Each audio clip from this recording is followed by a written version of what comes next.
روایت ہے کہ حضرت داؤد علیہ السلام کی قوم کے 70,000 آدمی عقبہ کے پاس سمندر کے کنارے ایلا نامی گاؤں میں رہتے تھے، اور یہاں لوگ بڑی فراخی اور خوشحالی کی زندگی بسر کرتے تھے۔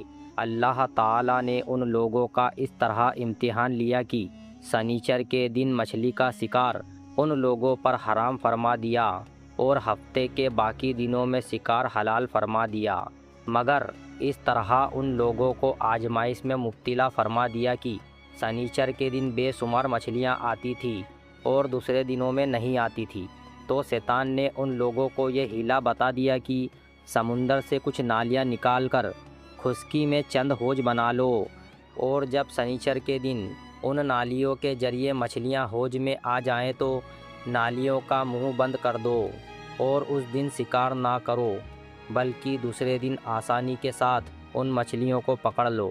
ان لوگوں کو یہ شیطانی ہیلا بازی پسند آ گئی، اور ان لوگوں نے یہ نہیں سوچا کہ جب مچھلیاں نالیوں اور حوضوں میں مقید ہو گئی تو یہی ان کا شکار ہو گیا۔ تو سنیچر ہی کے دن شکار کرنا پایا گیا جو ان کے لیے حرام تھا۔ اس موقع پر ان یہودیوں کے 3 گروہ ہو گئے۔ پہلا، کچھ لوگ ایسے تھے جو شکار کے اس شیطانی ہیلے سے منع کرتے رہے اور ناراض و بیزار ہو کر شکار سے باز رہے۔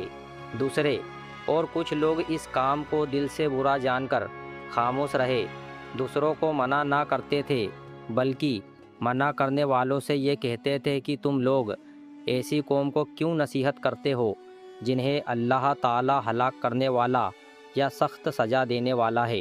تیسرے، اور کچھ وہ سرکش و نافرمان لوگ تھے جنہوں نے حکم خداوندی کی اعلانیہ مخالفت کی اور شیطان کی ہیلا بازی کو مان کر سنیچر کے دن شکار کر لیا اور ان مچھلیوں کو کھایا اور بیچا بھی۔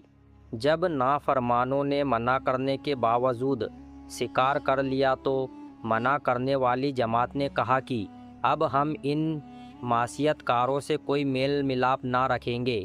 چنانچہ ان لوگوں نے گاؤں کو تقسیم کر کے درمیان میں ایک دیوار بنا لی اور آمد و رفت کا ایک الگ دروازہ بھی بنا لیا۔ حضرت داؤد علیہ السلام نے غضب ناک ہو کر شکار کرنے والوں پر لعنت فرما دی۔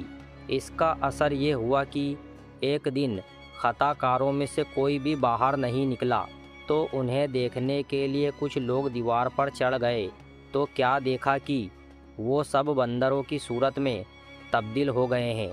اب لوگ ان مجرموں کا دروازہ کھول کر اندر داخل ہوئے تو وہ بندر اپنے رشتہ داروں کو پہچانتے تھے اور ان کے پاس آ کر ان کے کپڑوں کو سونگھتے تھے اور جارو جار روتے تھے، مگر لوگ ان بندر بن جانے والوں کو نہیں پہچانتے تھے۔ ان بندر بن جانے والوں کی تعداد 12,000 تھی۔ یہ سب 3 دن تک زندہ رہے اور درمیان میں کچھ بھی کھا پی نہ سکے، بلکہ یوں ہی بھوکے پیاسے سب کے سب ہلاک ہو گئے۔ شکار سے منع کرنے والا گروہ ہلاکت سے سلامت رہا، اور صحیح قول یہی ہے کہ دل سے برا جان کر خاموش رہنے والوں کو بھی اللہ تعالیٰ نے ہلاکت سے بچا لیا۔ اس دل ہلا دینے والے واقعے میں ہر مسلمان کے لیے بہت بڑی عبرتوں اور نصیحتوں کا سامان ہے۔ کاش اس واقعے سے مسلمانوں کے دلوں میں خوف خداوندی کی لہر پیدا ہو جائے اور وہ اللہ و رسول کی نافرمانیوں کی پگڈنڈیوں میں بھٹکنے سے منہ موڑ کر صراط مستقیم کی راہ پر چل پڑیں۔